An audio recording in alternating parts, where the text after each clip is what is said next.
I'm going to show you something, and it's called When DIY Goes Wrong, the do-it-yourselfer. And this will be a real head scratcher for us when we got to work on stuff like this over something as simple as what I'm going to show you here.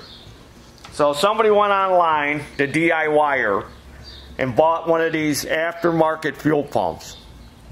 Well, I guess these fuel pumps, when you buy them, they have these little caps on the ends. So when you get one of these fuel pumps, you're supposed to take these caps off. You don't leave them on. So what this DIYer did was put this in like this with the cap on there. And of course the fuel pump didn't work.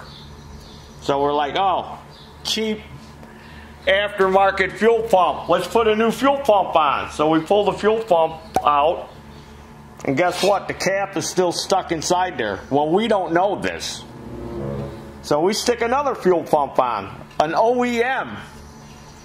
Thing still ain't pumping fuel. What the heck is going on here?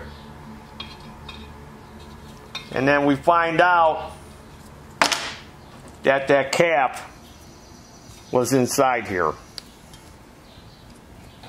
After we wasted a bunch of time, which of course the customer is going to get charged. See, now I got to dig that cap out again.